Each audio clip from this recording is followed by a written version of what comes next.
Welcome to From the Ashes, the Dungeon Crawler Network podcast all about Ashes of Creation by Intrepid Studios. Bear witness to the rebirth of the MMORPG genre from the ashes of an industry that has left the gamers behind.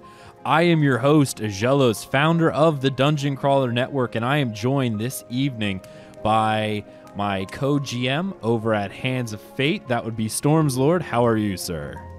Doing great today. Doing great, Egg. Awesome. Hopefully this podcast actually makes it out. We were having some Discord-ish issues. Gremlins in the mech. Somebody fed them after midnight, apparently. So, yeah. All right, next up, we have one of our guild members at Hands of Fate as well. Alpha Soul, how are you? I'm doing great tonight. Doing great. Awesome. I'm glad to hear that. And I realized that I messed up one of the cameras again. Is there a different nameplate for me? There is. You are now Gundel. And all right. Yeah. So I'm gonna correct that while we're here, and we'll go from there. But Gundel, guild leader of Mythic, how are you, sir? Well, now that my identity is protected, I'm great. I guess I could just refer to you as Alpha Soul at that point. You know? I guess. Yeah. All right. Swap it up. Yeah. It's kind of like musical chairs. It's just gonna be, we just swap identities on. Unfortunately, because I'm the one who always starts the call, I'm always in the first slot, so I'm always where I need to be, I guess. So that works. Yeah. All right, so we got a fun show planned for you guys today. We are actually going to hit up the topic of instancing versus open world. What is too much? What is not enough? And have modern MMORPGs become so instanced that we lose the idea of what a massive multiplayer actually means? We may also hop into the mailbag if we have time, so let's go ahead and jump right into the show. But before I do that, I do have to give a shout out to our supporters over at patreon.com/Dungeon Crawler Network, and our newest patron supporter, Blaine Atkinson. He subbed up to us this month, so thank you so much for that. And of course, to all of the new Twitch subs that we've got, you guys are amazing, supporting us over at twitch.tv/Dungeon Crawler Network. Thank you. We also had one anonymous 5-star iTunes review, which puts us up to 23 5-star reviews, which is pretty awesome. All right. Yeah. Nice. Really do appreciate all of that, guys, because, those 5-star reviews, they help us out a ton. Our primary audience is not on YouTube. It is on iTunes, Stitcher Radio, Google Play, and all those podcast areas. They kind of work off of iTunes. So if you want to help support us, that is one of the best ways you can do it. Go out there and leave us a 5-star review. There is a link in the description of this show on YouTube for anyone who wants to see it, and it'll actually take you right to the iTunes page where you can do that. All right, guys. Open world versus instances. Okay. I remember way back when, we're going to really jump into this, instances were few and far between. And even in some of my thoughts when I was playing Ultima Online, my idea of an instance was when you went into a cave or something and you kind of zoned into another area. But it was not really, it wasn't really instance to you. It was you're in another area and anyone else can come running through those doors. What we've seen modern MMOs do is we've seen them start segregating more and more to the point where the idea of open world is now novel and it's used as a buzzword.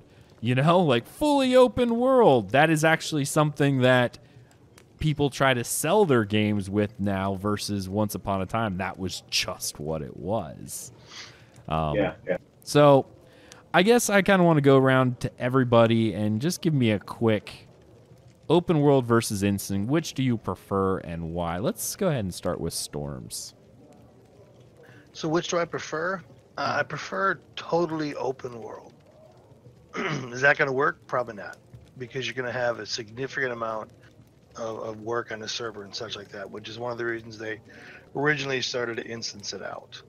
Mm-hmm. But to divvy up like in Ashes like a PvP area, so that we're not affected by the open world. I don't like that use of an instance. Gotcha. Such as the some of the trials in ESO, right? They're their own instance. You can't get in and interfere with them.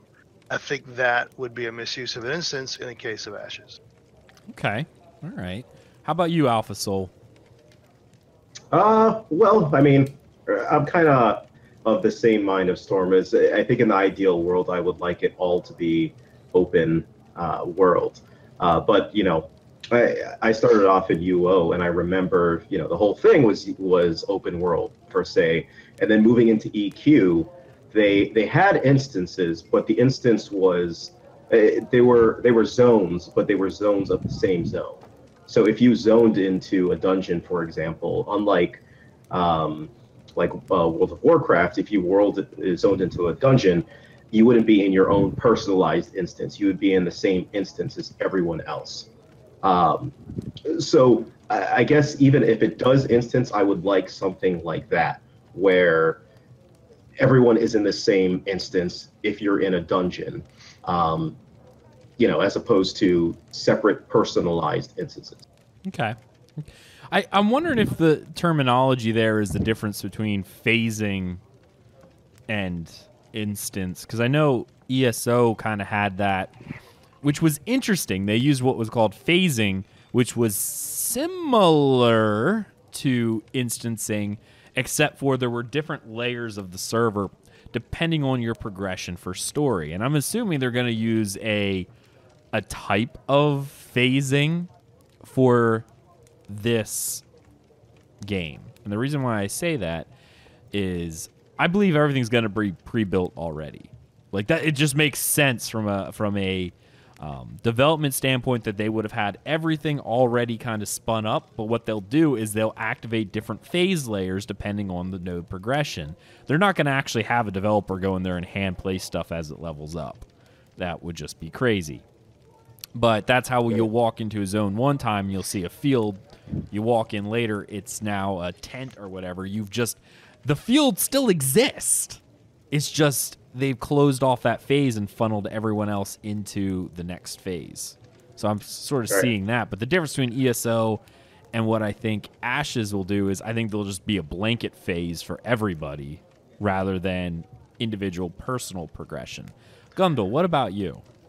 Well, I'm glad Alpha talked about EQ because that totally is where I was going with that. I remember EQ doing the different zones and then having within those zones phasing as well, depending on Antonica 1, Antonica 2, etc. throughout there, which you could select when you're clicking on the zone you would go to. But I would prefer an open world all the way through. But the problem with an open world all the way through is, you've already said, the stress on the servers for one, the unfortunate things when it comes to raiding and things like that.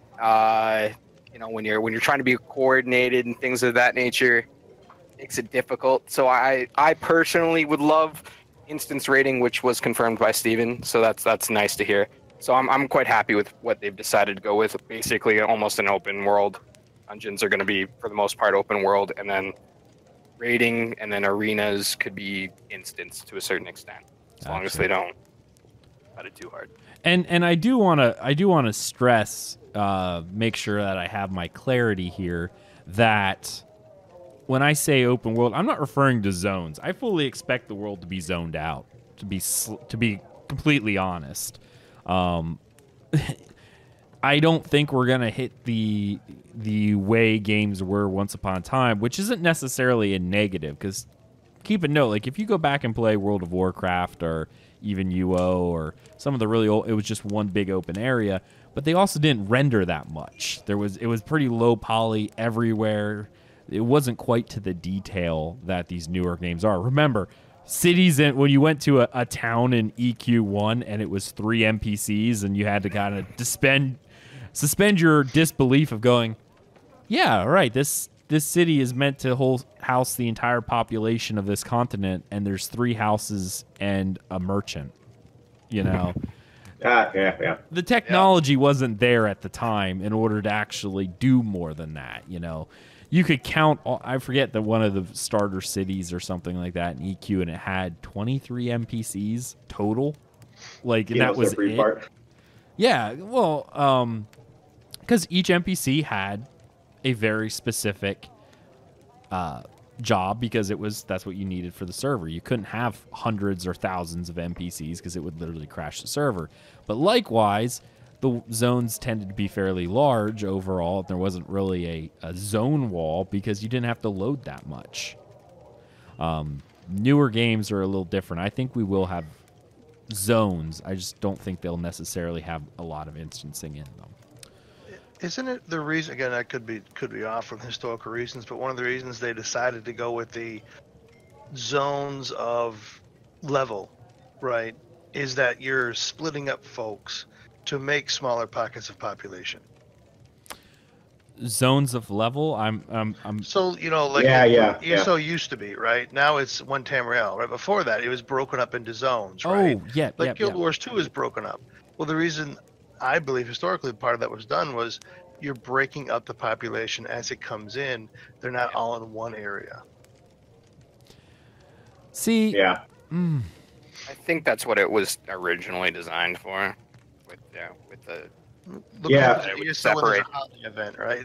Yeah. Especially the one that it just like dies. But see, I don't necessarily find that as being a historical reason because it's still like, let's go back to EQ1, for instance, or even I'll do DOAC because that was the one I know. When you started a new character, you started at one of like 3 small towns and the monsters around it were low level. It was all one. The only time you zoned is when you went into the main capital city because it was its own zone.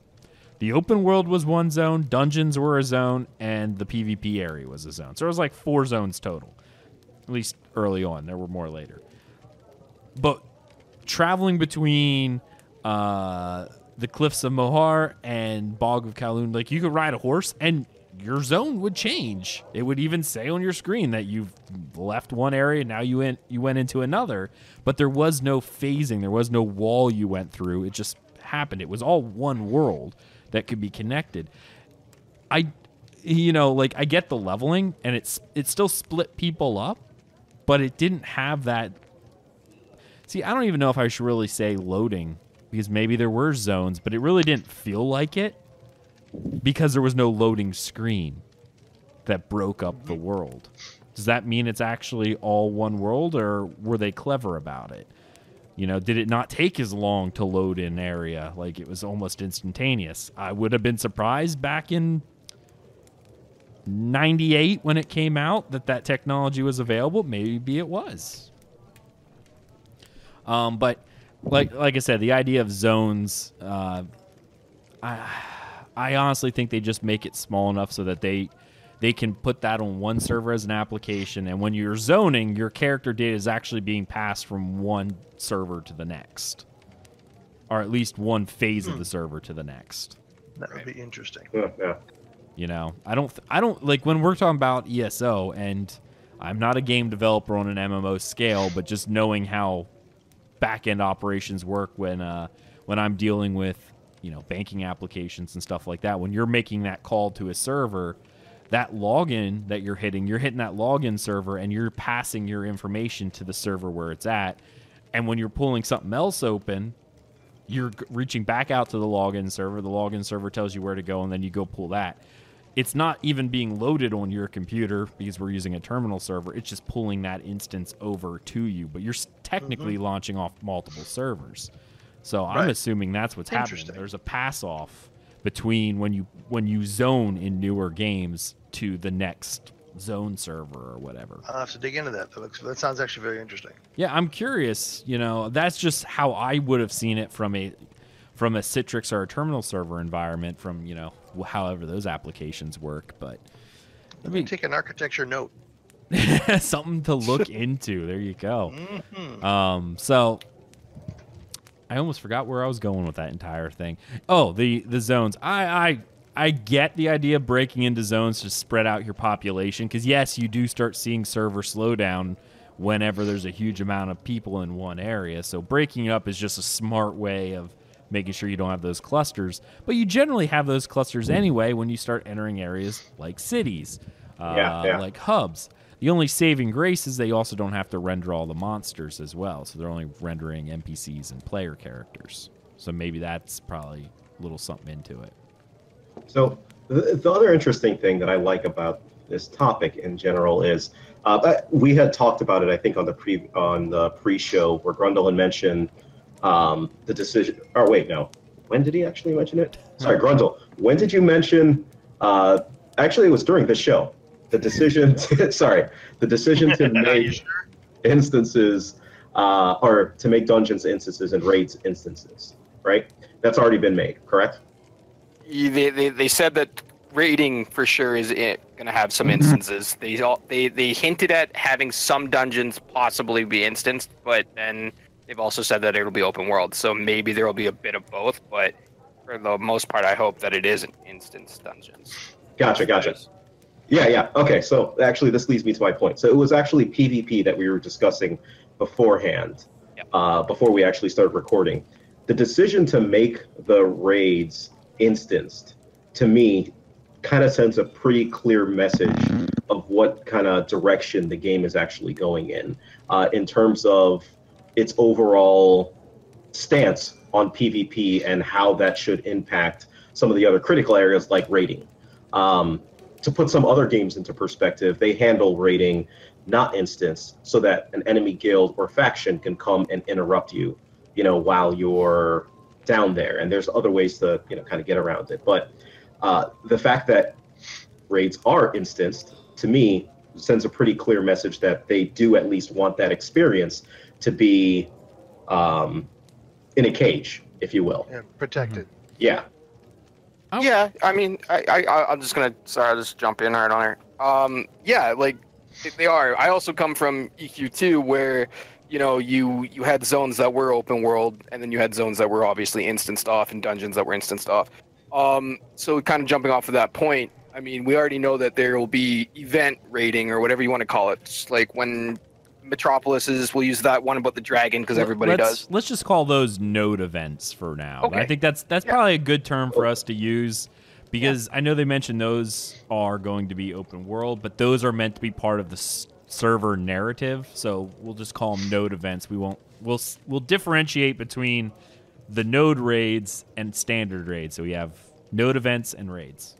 Okay, so let's say the node events. And node events are going to give you that area of where you can totally PvP. You can PK while raiders are trying to take you down the node event mob or whatever. So that'll give those PvPers definitely that option to do it.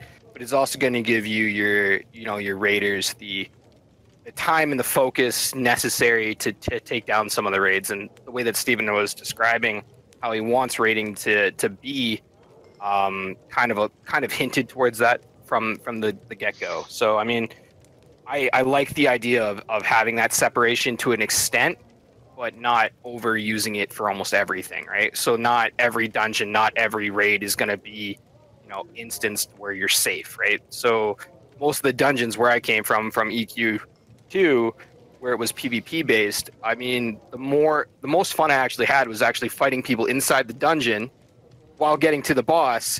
And then you took out that team, and then there was another team already camping the boss. You had to take out that team just to get to the boss. So, it was almost like mini fights leading up to just the boss battle. And the boss battle was so much easier than the actual PvP that occurred throughout the dungeon, because you're dealing with mobs while dealing with people. So, I think that is the better way about going about doing this kind of system and having an open world, is having that that conflict of, hey, well, this team's farming this, well, we want it, so let's take them out, right? Gives you that meaningful PvP and that conflict. And I think that's what Steven's trying to drive home from day one. Right. And when you guys talked about this, what I just thought about would be kind of neat. I know I've come from both areas. My issue with open world is same issue I've been harping on for a while. It's very hard to create mechanics that are meaningful, that can't just be zerged down. And I know people have always said, well, you can scale the health or you can scale this. I've yet to see that work in a meaningful way. Yes, it just means that the boss takes longer to take down because, of course, in big raids, you're going to have the people who are wearing the crap gear who do no damage, but now, you know, they're are even built completely the wrong way, you know, like just a mismatch of gear. The in ESO terms, the magic caster who put all their stuff into stamina because they like dodging a lot. So you know, that person's doing like 3 DPS, and yet their scaling is equal to the guy who's doing 30,000, you know, because it doesn't matter, you know. Hey, don't sleep on the roller. What was that? Don't sleep on the roller. There's a set now that gives you HP when you roll. God. Oh, okay, we're jumping into that. Yeah, okay. Sorry. Yeah, no, it makes sense.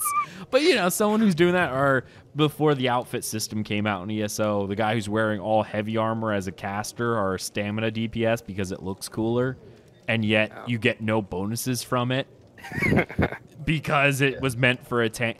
Anyway, you'll have those people, and they're not scaled the same way as everyone else, but you're now losing out because that person's not there. So that's my issue with open world bosses, both dungeon and raid, because there's not that meaningful mechanics. You can't effectively tune a boss to that, because a lot of the hardcore raids that were done in other games and other theme parks, they pretty much tune them to the max level gear in game on every character and said, okay, this is it, right? You know, this is how they can do. You can't just assume that everyone has max level gear and then let it scale up, because at that point you have 100 people and you're sitting, are all 100 people that are here max, you know, end game cutting edge raiders? Probably not. You know, and that, but now they're taking that same scaling effect and going, well, you're being counted as one, even though your item level is 3 and the highest item level is 3,000.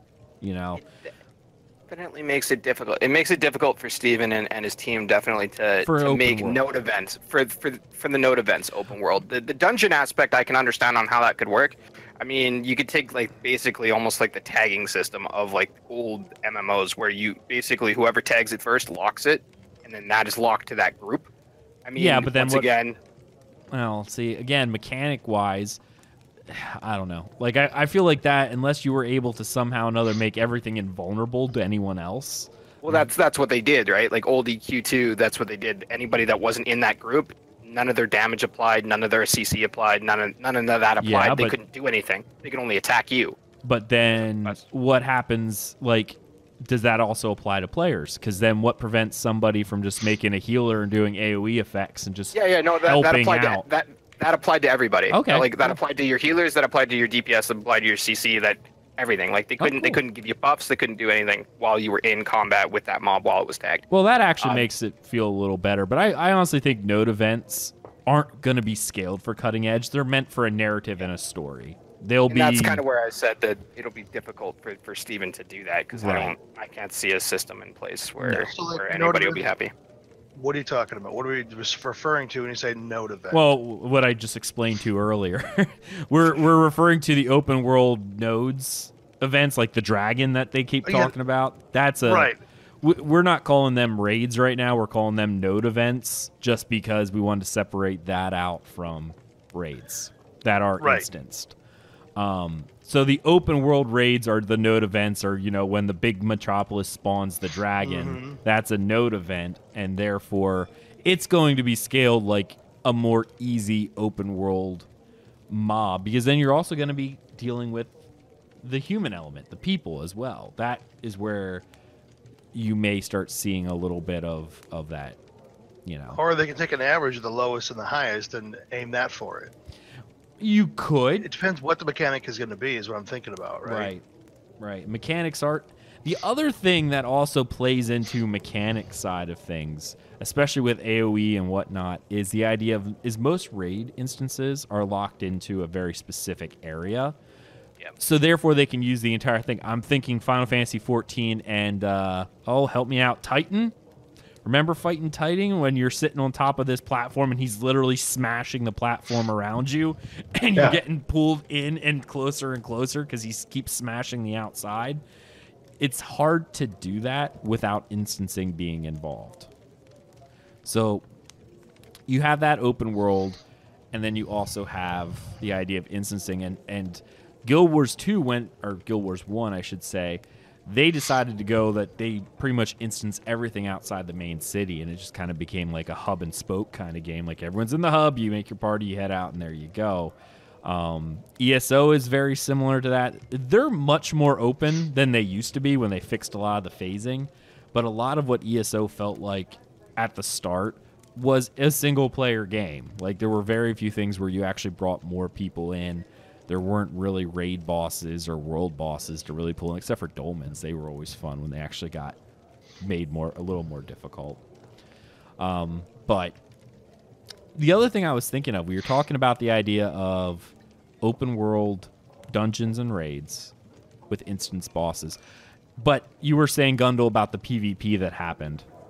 Yeah. We talked about this, what was it? 43 or 44 when we talked about castle sieges again after our interview, and they said about this long spell.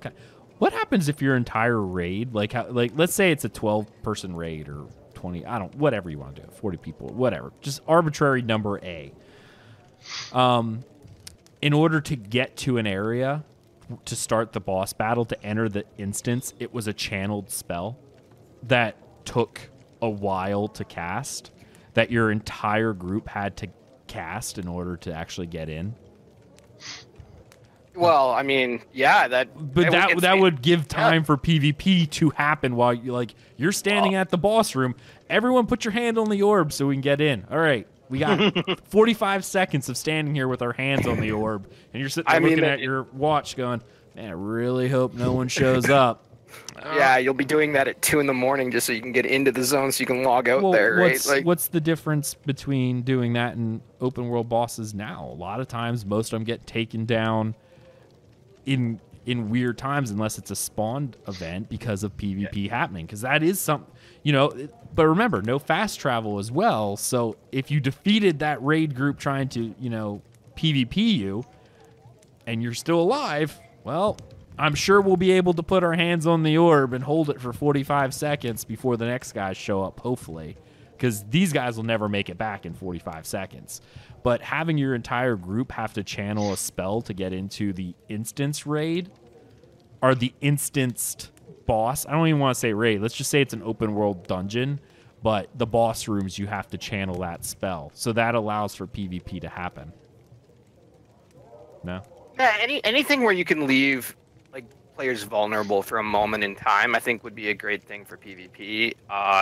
Just because it's the same kind of thing for... I feel like it has to happen, because otherwise what prevents someone from logging in?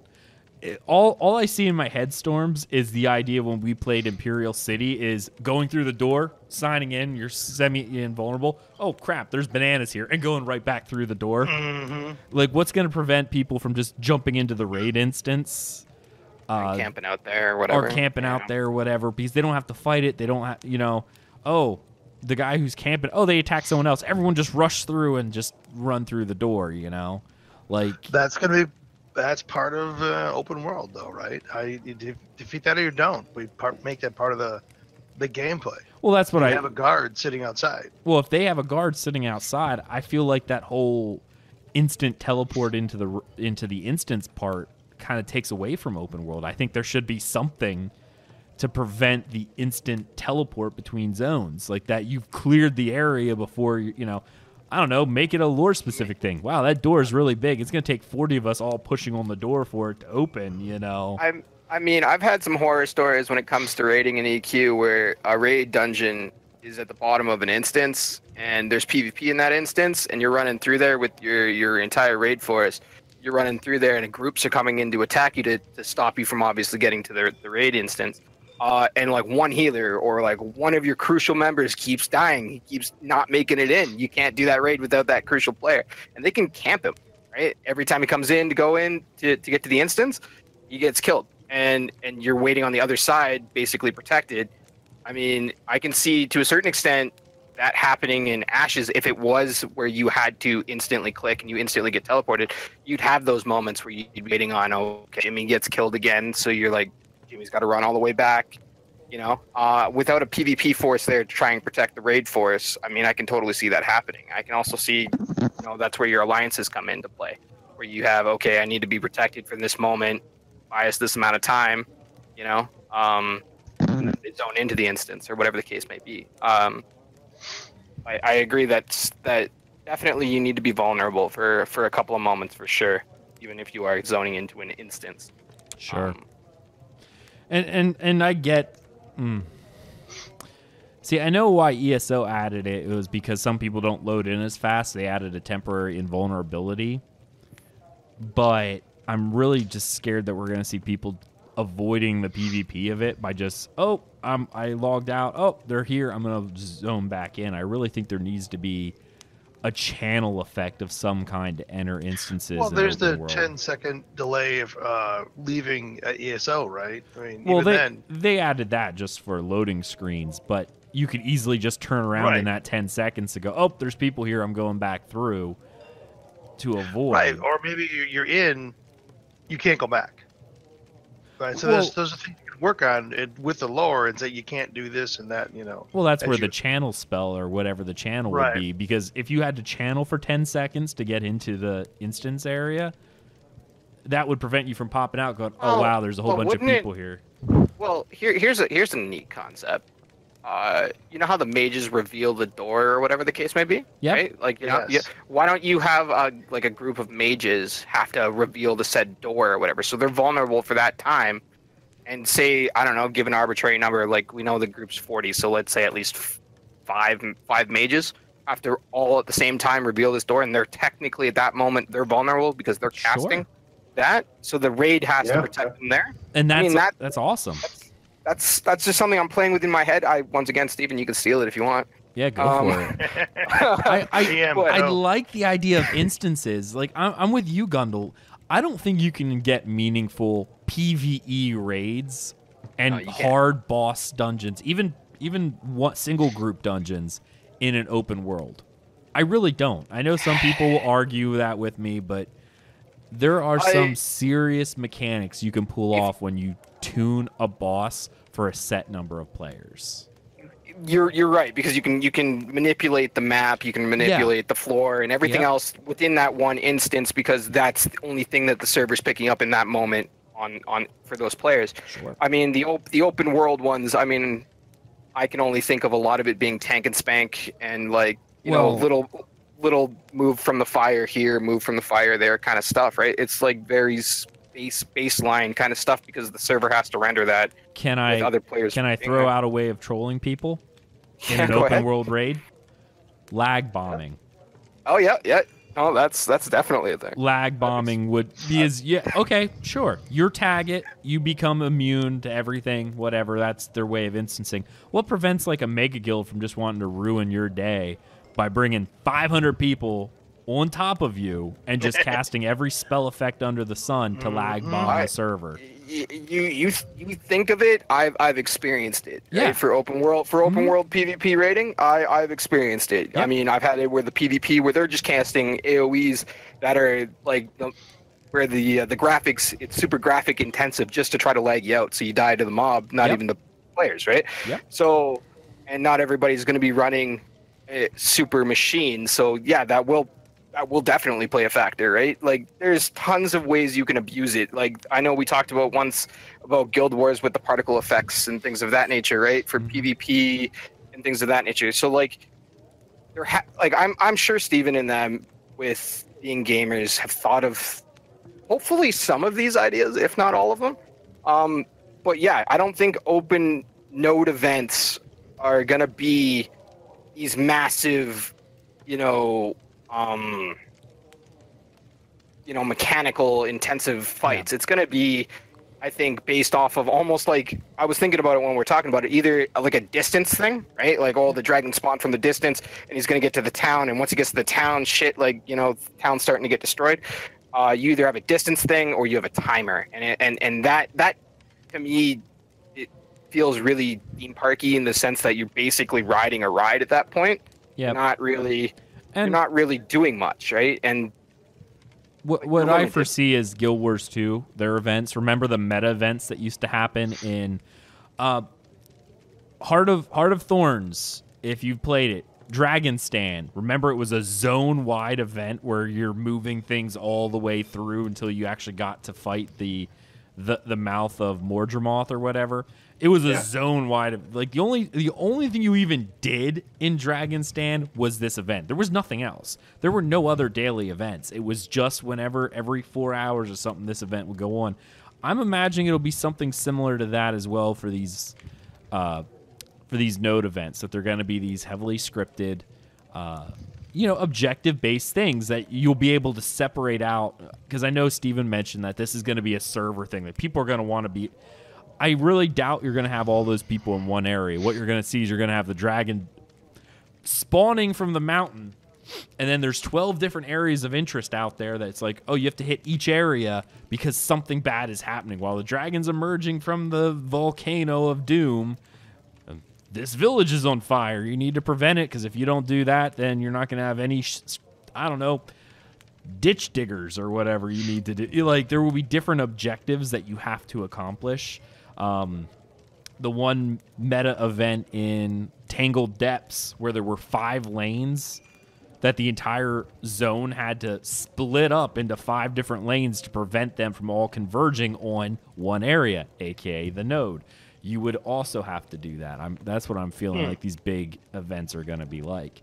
And I'm sure Steven will slap me down for this one, but I know a lot of people talk about the node system. I'm honestly seeing Ashes as Guild Wars 2 event system, just more polished and a little bit more delayed. Like, you're not going to see a meta event every 4 hours. But I honestly think it's going to be a lot like Guild Wars 2's event system. Interesting. Yeah. All right. So we kind of had some fun with that. Does anyone have any final closing thoughts on the idea of open world versus instances? And of course, you, the listener, I want to hear from you guys. What you guys think, open world versus instancing, which is better? What do you think Ashes should be doing? Storms. Hey? No? Okay. No, nothing new All right. beyond what we talked about. Alpha or Something Gundel? about architecture. No, I think I've spoken enough on that topic. We're going to move on to our next section, which is the news, because I forgot to talk about this one. We really only had one thing, and it's a new piece of concept art. I debated with myself not showing this, because most people know my thoughts on the current art direction at this point. But I kind of rethought about this after a little while, because I know a lot of people will avoid the Discord. Because it's just either A, you don't want to be around the people there, or B, even if you want to, it moves so fast you miss stuff, because it really does. If you're not, if that's not your only server, you're missing things. So most people wait to catch things. So I'm like, I think it's a little bit unfair to the people who use our show to stick up and catch up with the news, not to discuss everything we know. So I'm going to bring it up. This was one of the new pieces of concept art released by Steven on the Discord, showing one of these bows. Now, I will say right off the bat that someone, and I apologize, I don't remember who it was, because it was a few days ago, but they made a really good point in Discord that this kind of looks very Warhammer-ish for the High Elves. And after he said that, she said that, I'm like, huh. It kind of does. And Warhammer I was more or less kind of okay with, because it was a little bit more grittier. It's not really anime-ish. It's very high fantasy. But let's talk about this bow a little bit, guys. Coloring aside, because I know we already talked about how these concept art is drawn. The coloring is actually wildly varied from what will appear in-game, just to give modelers an idea that these are different textures, or different sections. If it was all one color, it'd be much harder. So, what are your guys' thoughts on this? If you're in the notes, the link is there, but I'm also going to post the link for you guys in the Discord chat as well, so you guys have it and know what it is I'm looking at, because I don't think I told any of you guys unless you looked at the notes, but there you go. Fun times. I'm going to give my opinion on this first. since I feel like everyone knows I'm not real big on the super gaudy, I guess is the word I'm looking for. Yeah, No. yeah, you wouldn't have got that, right? I'm very much more down to earth. I like if I had to choose between super high fantasy like Dungeons and Dragons displayed fantasy or something more akin to The Witcher, I would choose The Witcher every single time. I like realistic, so that's how I go. With this being said, the other issue I really have is a wing motif. I see this all the time, and I'm noticing this even more when I'm playing ESO now because we're in Somerset. So, of course, the symbol of the Altmer race is an eagle, so everything they have has wings on it. But it's a little bit more subtle than this, I feel. Biggest complaint I have about this is the wings off the front. Like, if they were able to tone those down a little bit or tie them to the actual the arms of the bow, I think it would probably look a little better. Otherwise, like in terms of actual overall profile, it looks pretty good, even though I'm not really sure what that whole little center thing is. It kind of, all right, this kind of feels like a weird mix between a recurve bow and a compound bow, like a modern compound bow. Because modern compound bows kind of have that, the hand thing that comes back in because of how the arms are shaped. So it feels like a combination of the two. You have a standard recurve, and then you have this weird second handle, which is pretty much the same design as a compound bow. I feel like one of them is go with one or the other. Pick one. One is not like the other. Yeah, no, like pick one. You don't need two hand. I know it's not two hand grips, but pick one. Either you're going completely semicircle, or you go the compound. Get rid of one of them because now it's just weird. What are your guys' thoughts on this? I don't like it. Okay. I'll go How last. very I'll succinct. let Storm. I like Yeah, that. yeah. I'll let Storms go. And then I'll go last. Okay, thank you. Honestly, I don't like the incurved handle. I like the old standard bow you're gonna have out. I don't like the in-turn one. Yeah. To me, I think it's not gonna work for me. Yeah. The wings, I honestly don't care about. Huh? I don't like the handle. Okay. So Plus, if you grab the handle, the ruby is gonna cut your wrist if you let it go the wrong way. for me, actually, I'm kind of reversed from yours, which is I can stand the handle. I can't stand the wings. Okay. I mean, I kind of actually had a discussion with Lex actually on this when it came into the Discord. I mean, I understand the wing motif, especially being ashes of creation, and they represent like the phoenix, and maybe that might be the thing. I feel like it's being overused. I feel I will say this. I think this was confirmed to be an Empyrean elf bow. So, which I definitely get the feel for. Because when I think of like that handle, which we're kind of all kind of agreeing seems a little out of place, I'm thinking of the night elves and how they use sometimes on some of the bows they were using it kind of sideways, and then they'd be shooting it. And that Gangster bows. gangster bows, bows. whatever you want to call it, right? Yeah, I think they're using the wings fine. Once again, it's out of context on like how much things are going to be wing motifed versus other things. And then, I read some of the comments last time when we were talking about things, and I know me and Aggelos agree almost on all weapons, kind of more of that realistic kind of hope that we have for ashes for weapons rather than this high fantasy stuff. But if it is going to be for an elven bow, I can give it a little bit of leeway, and because of like the race thing and stuff that we don't necessarily fully understand the lore yet. We don't understand all of that. I can give it leeway. I just really want to start to see other things aside from wings. Right. And I mean, what we're seeing right now, obviously, is if this is specifically meant to be Empyrean, those elves, then it sort of makes sense in a way that, we're seeing a lot of wings. But we're seeing a lot of wings everywhere, it seems. And that is kind of what set me off of, why is everything winged? Now, let me see if I can pull up another image here. I was trying to find one that I thought was pretty neat to kind of show, again, ESO being one of my favorite games in general. This is a fairly good picture. I think I'm going to pull this up. I'm going to go ahead and save this image.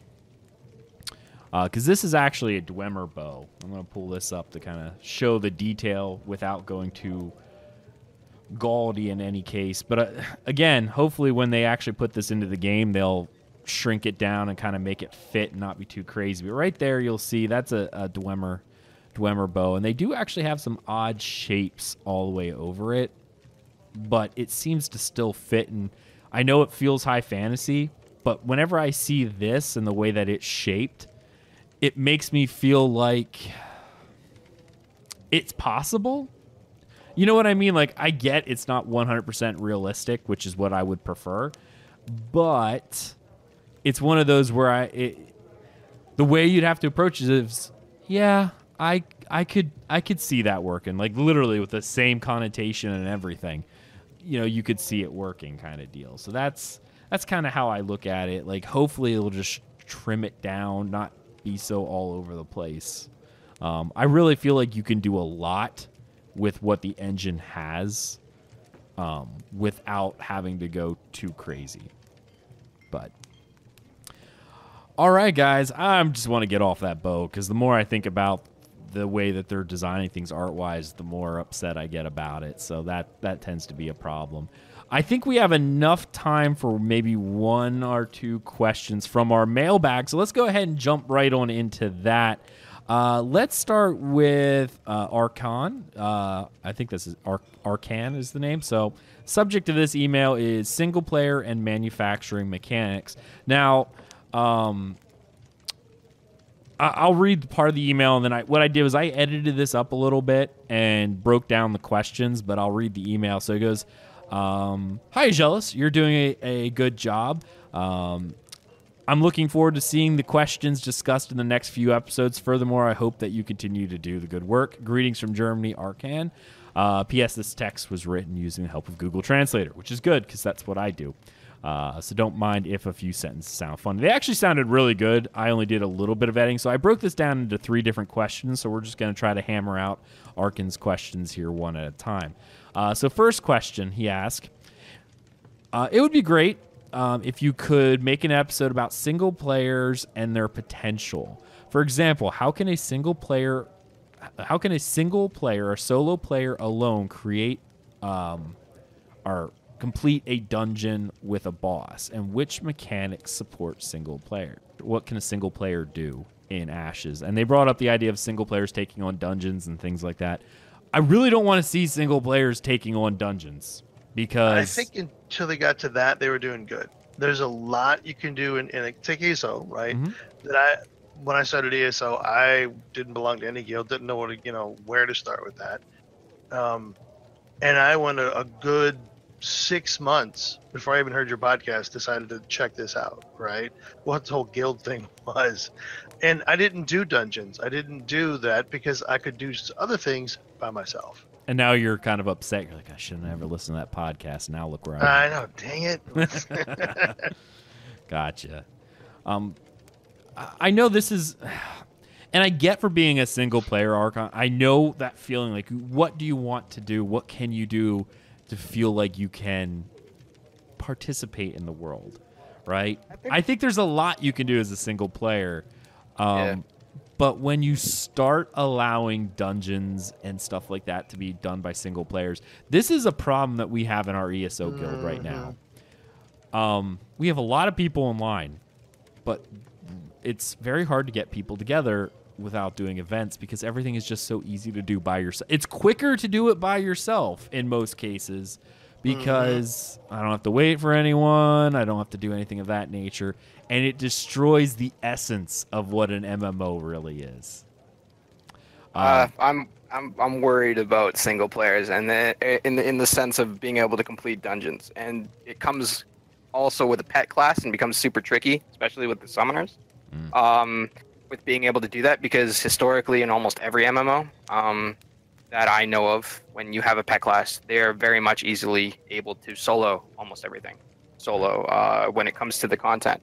I think that dungeons mechanically should be intensive enough where you need multiple people standing in different areas and doing different things.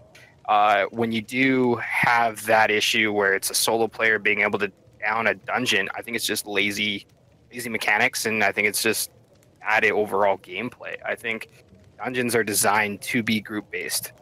Same with those like epic quests or like group based quests where you have to take down a extremely tough mob at the end of a quest line, where it says you need a group. It shouldn't be soloable. It shouldn't, unless you are way past the gear point and way past the level point. It shouldn't be something you should be able to do as a solo player. But I think Aggelos is right when he's saying that there's a lot of things you can do as a solo player, whether it be crafting, whether it be engaging in PvP and caravans, whether it be leveling your character, doing quests and stuff like that. I personally love doing quests by myself. It's definitely a lot faster. I absolutely hate waiting for people, especially with those gathering quests when you have to pick up something, or even those escort quests. That they're always super slow behind. There's tons of things I think you can do. Also, achievement hunting. Or me, as long as who has to read every single book for lore. Yeah, I'm the bane of existence in ESO. I'll be running around. Ooh, a book. I'm just sitting there, start reading it. I'm like, I gotta find lore. Everyone else is like, we got stuff to kill. I'm reading. Thank you. You know what? I've quested with a lot of people, and the only person I can actually keep up with me in questing is my other GM, which is Brox, and it's just because we have the exact same mentality, same mindset, and we go through it and we crush it out. So I think there's a lot of things you can do as a solo player. I just don't think dungeoning should be an aspect, and I hope to God never can you do solo raiding like they did in WoW, where they allowed people to be able to do that back in that time. I think getting people to do legacy content and doing stuff that way is much better as a community sake than doing it individually. I think Steven's already stated that they planned on the dungeons and the group experience being something hard enough that you can't solo, as being one of the reasons that they expanded the group amount and number of people that are in the group, because they wanted to bring the party and the actual group, feel back to MMOs. Thank goodness. One of the things that's part of that line is bringing it back to MMOs. That's why it's an MMO. Right. Does anyone remember what Rift did with their raids at one point, where they added their, what are they called, slivers, or I can't remember what they called them, but it was essentially they took the raids and said, okay, we're going to strip out, like you didn't get all the gear or anything like that. They did some, but for people who just wanted to see the story, you could do it with one or two people. And to be frank, that so much of what drove me in other theme park MMOs to do raids was to see story. If I could just single player it, then there's no reason to go forward, and I find that to be a problem. And the other thing is, I'm telling you, MMOs are meant to be played with people, and you will have so much more fun, Archon. And I don't know if you just asked this question or if you're a single player, but getting to know people and getting to actually play with them. I mean, 3 of the 4 people here are in my guild right now. So, we've been playing together for years. Just met Gundel. He's pretty awesome now. So, I mean, but if we didn't have that interaction, you do miss something. And I can play like The Witcher 3. I love it. But I can play that or play a heavily modded game of Skyrim to make however I want it to do. But being alone is just, there's something different when you can do it with other people. It's like you're missing that memory too. I mean, I can remember the first time our guild and we got to Ragnaros. I can remember, those first Molten Core runs where you first, are achieving something and you get there with that group's help and with everyone together. Whereas while I remember key moments of story in The Witcher 3, you aren't going to find me remembering much about that same experience. How you got there or anything of that nature. Right. No, I definitely the idea of gathering materials, Witcher 3 to build some to build a great weapon or something like that. I don't remember that, but I do specifically remember farming out Elementium for Thunder Fury with my best friend. We went back and did it afterwards, but I mean, it was something that him and I would do together. because there was a person. And actually taking this back to a single player, going way back, I remember building the legendary Keyblade in Kingdom Hearts 1. And there it is. I know it's a single player game, but I played it with my buddy where we brought our PS2s and our TVs and sat next to each other for a weekend and played all the way through it. So I remember farming out materials. I don't actually remember the steps up, but I remember sitting in the room with him and playing. This was probably 20 years ago, it feels like at this point. But, like, there was that social interaction. I don't remember doing that in other games, other single-player games. Only ones where I had a social interaction with that actually built those memories. You get that bonding to it. That's available in MMOs. It's not available in all single-player games.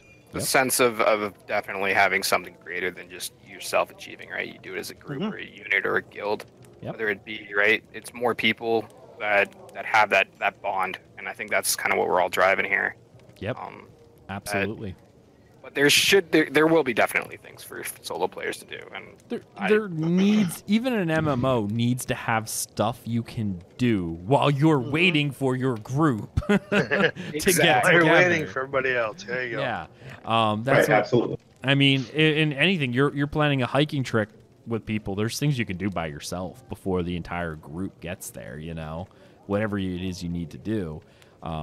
But yeah, there definitely are things you'll be able to do by yourself, like the various questing, the tasks you can do to prepare for the raids and the dungeons, and that should definitely be there. But and depending also on like the horizontal, I guess, progression, right? Depending on your religion, depending on your whatever house that you pick, right? Between the Thieves Guild and all of that too. I bet you a lot of that will be solo-based content. Not saying that there won't be group-based content. Or lead to group-based content.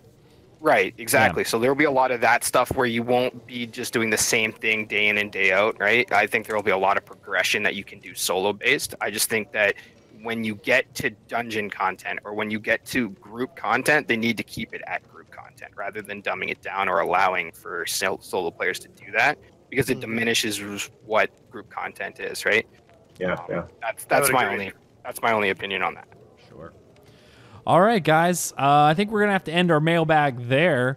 Archon, we'll pick up on your other two questions, like I said, throughout the weeks as we have extra stuff to talk about. And, of course, we have one more email in there that will be broken down into multiple questions as well from Mike Thomas as well. So these emails are in there. So we will be hammering those out. We haven't got any new emails in a while, which is sort of okay because I know it's taken us a while. Some of these emails were very long, and we haven't done a mailbag-only show in a little while. But let's go ahead and find out where everyone can find you guys, my co-hosts. Let's start with our guest, Gundel. So I'm Gundel. I'm leader of Mythic. So the easiest way to get a hold of me will either be through the forums, which is simply Gundel on the forums, or through Discord. Aggelos definitely has our Mythic Guild Discord, which I'm assuming will be in the description. It will be. Also, and then another way to get a hold of me personally is just, you can DM me at Gundel1880 on Discord, and I will answer any questions you have about Mythic. But the overall thing about Mythic is hardcore raiding. It's going to be PvP, protection based, and then crafting based. We have pillars in all three of those because we believe all three of those are going to be huge influencers on Ashes of Creation. And if you like what we've kind of said through my personality obviously on this show, and you kind of agree with some of the concepts, feel free to stop by. I know Aggelos runs a great guild as well with Hands of Fate. So yeah, I mean, I definitely, I'll get into my guild spiel later, but I mean, our guild's definitely more of a PvX guild. So if you're looking for that super hardcore, maybe us, but maybe also Mythic. Consider where you're looking first and foremost. Check out whatever you think will fit you and your personality better. But I gotta say, Gundel's pretty awesome, so I like him. Alpha Soul, where can people find you? Yeah, I can be found on YouTube mainly, where my channel is at Drakdoc on YouTube, and I can also be found primarily within the within the Hands of Fate channel on the Dungeon Crawler Network in Discord. So You can always pop me a tell and I'll be there. Awesome. Storms. Well, you can find me in the Discord at Dungeon Crawler Network. You can also find me in Somerset right now as we're running around DSO. Looking forward to more alpha play when I get to it. I'm also heading up Digital Piper Studios, where we have released one Android game called Word Zap. Look it up. It's great fun. And we're working on another one, Match 3 style game that we're hoping to get into beta this June. Having fun. Did you agree on toilet switch, or what was that? Yeah, the name? there is some toilet criteria on whether or not you get feedback on a toilet. So, yeah, you know. yeah, that's we were talking about that. So. Nice. You can follow me, and I actually changed my Twitter handle recently, which is Aggelos AGGELOS_DCN now. Just because I figured that'd be easier. So that is where you can find me on the social medias, and of course on our community Dungeon Crawler Network Discord, which you can find in the description of the podcast below. Everyone is welcome to join. Of course, if you're interested in joining Hands of Fate, the Ashes of Creation chapter of the Dungeon Crawler Network, a gaming community forged by the listeners of our gaming podcast, we've created an amazing gaming community and a guild family, so definitely if you're interested, come be a part of it.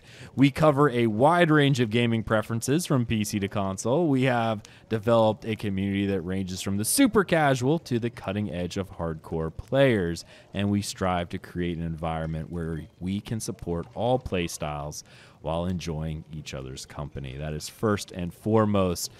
We are a PVX guild that will be based out of the North American Data Center, but with players from all over the world. We have scheduled events for each region's prime time, so whether you're an EU or Oceanic resident, but have enjoyed playing with us in the past, or possibly for the first time, we encourage you to check us out.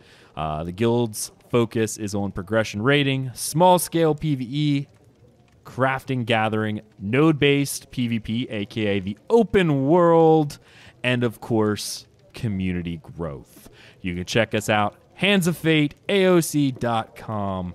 Thank you so much. And of course, you can find everything we do over at dungeoncrawlernetwork.com. There you can find links to all of our social media, including Twitch, YouTube, Twitter, and Facebook. Be sure to check out our Patreon at patreon.com/dungeoncrawlernetwork if you want to help support the show, as well as consider leaving us a 5-star review on iTunes so people know that we are a real podcast, that we say real words, and sometimes it matters. Thank you so much for joining us on this episode of From the Ashes, and we will see you next time. See you later, everybody.